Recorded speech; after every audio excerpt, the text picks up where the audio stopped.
दोस्तों, एक राहुल नाम का लड़का है जो अभी कॉलेज में है और बहुत ही ब्राइट स्टूडेंट है। राहुल के बहुत सारे ड्रीम्स है, दूसरे कंट्रीज में घूमना, एडवेंचरस एक्टिविटीज़ करना और ऐसे ही और भी बहुत सारे ड्रीम्स है। कॉलेज खत्म होते ही राहुल को बहुत अच्छी नौकरी मिल जाती है, फिर वो अपने काम में बिजी हो जाता है। वीकेंड्स पर राहुल पार्टीज या मूवीज देखकर एंजॉय करता है। फिर 2-3 साल बाद राहुल की शादी हो जाती है, फिर उस पर जिम्मेदारी आ जाती है। वो अपने ड्रीम प्लेसेस पर जाने के बहुत सारे प्लान्स बनाता है, लेकिन हर बार उसे प्लान कैंसिल करना पड़ता है क्योंकि कुछ ना कुछ काम आ जाता है। फिर कुछ साल बाद राहुल ईएमआई पर घर ले लेता है और उसे बच्चे भी हो जाते हैं और राहुल पर और भी जिम्मेदारियां बढ़ जाती है और ऐसे ही राहुल की लाइफ आगे बढ़ती रहती है। जब राहुल रिटायर हो जाता है तब उसे एहसास होता है कि उसने अपने ड्रीम्स तो कंप्लीट किए ही नहीं। घर की ईएमआई और दूसरी ज़रूरतों के कामों के लिए उसने अपनी सारी ज़िंदगी निकाल दी। दोस्तों, हमारी ये धारणा बनी है कि भविष्य में अच्छा ज़िंदगी जीने के लिए हमें अभी अपनी खुशियों का त्याग करना होगा, 9 से 5 जॉब करनी होगी और बोरियत भरी ज़िंदगी जीनी होगी। उस काम में अपना सारा टाइम निकाल देना होगा जो हमें पसंद ही नहीं।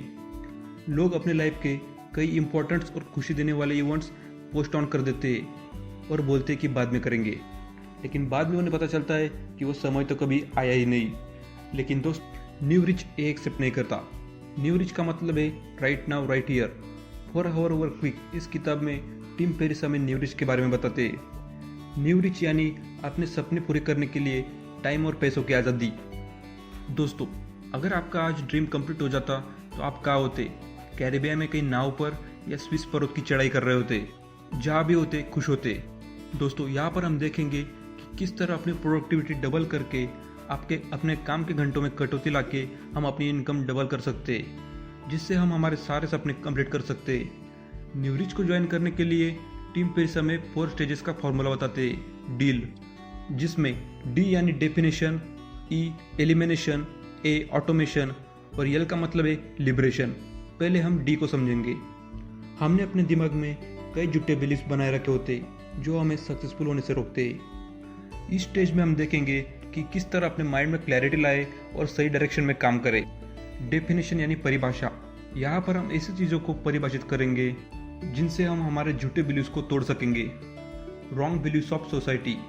हमारे समाज में कई गलत धारणाएं बनी हुई है और जैसी धारणा बनी होती है सब भेड़चाल में वैसा ही जीवन जीते हैं। सबसे पहले गलत बिलीव आता है रिटायरमेंट को लेकर।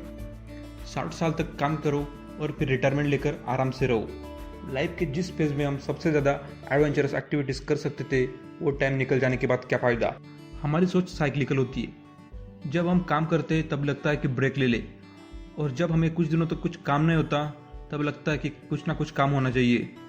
इसी वजह से रिटायरमेंट के बाद कई लोग डिप्रेशन में चले जाते हैं। इस किताब में टीम फेरिस हमें मिनी रिटायरमेंट्स का सुझाव देते हैं, जहाँ हम कुछ दिनों तक ब्रेक में रिलैक्स होंगे और फिर पूरी एनर्जी के साथ फिर से काम में लग जाएंगे। हमारा अगला गलत बिलीव है कि हम कम काम करने को लेजीनेस से जोड़ के देखते। अगर कोई कम काम करता है तो हम उसे आलसी समझते, और कोई दिन भर काम करता है तो हम उसे बहुत मेहनती समझते। कई कंपनीज में तो एम्प्लॉय को इस बेस पर जज किया जाता है कि वो दिन में कितने घंटे काम करता है, लेकिन यहाँ पर हम ये भूल जाते हैं कि आखिर में सिर्फ रिजल्ट्स काम आते हैं। अगर कोई स्टूडेंट साल में कितने भी मेहनत करे लेकिन उसका रिजल्ट फेल आए तो क्या फ़ायदा। इसीलिए हमारा फोकस रिजल्ट पर होना चाहिए। अपनी प्रोडक्टिविटी बढ़ाने पर हमारा फोकस होना चाहिए, जिससे हम दूसरों से कम मेहनत करके भी दुगना रिजल्ट ला सकते हैं। हमारा अगला गलत बिलीव आता है इनकम को लेकर। हम लोगों की एब्सोल्यूट इनकम कंपेयर करते हैं, ना कि रिलेटिव। मान लो कि 2 दोस्त थे, राज और विक्की। राज की एक कंपनी है और राज सालाना 12 लाख रुपए कमाता है, और विक्की एक फ्रीलांसिंग का काम करता है जिसमें वो साल के लगभग 6 लाख रुपए कमाता है। अब अगर हम देखें कि इन दोनों में से कौन ज़्यादा अमीर है तो सबको लगेगा कि राज ही ज़्यादा अमीर है, क्योंकि वो विक्की से दुगने पैसे कमा रहा है। लेकिन दोस्तों, अगर हम इनकी रिलेटिव इनकम कंपेयर करें तो रिजल्ट कुछ अलग होंगे। राज दिन में 12-13 घंटे काम करता है, यानी हफ्ते के लगभग 80 घंटे काम करता है, और विक्की दिन में 1 या 1.5 घंटा काम करता है, यानी हफ्ते के लगभग 10 घंटे काम करता है।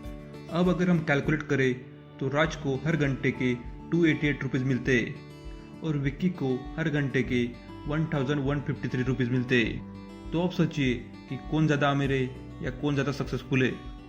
विक्की राज से कुल 70 घंटे कम काम करता है, यानी विक्की के पास 70 घंटे एक्स्ट्रा है, जिसमें वो अपने फैमिली को टाइम दे सकता है, अपनी हेल्थ को टाइम दे सकता है, नए स्किल सीख सकता है, जिससे उसकी इनकम और भी बढ़ेगी। दोस्तों, हम बाकी के लेसन्स अगले पार्ट में देखेंगे, इसलिए चैनल ज़रूर सब्सक्राइब करें।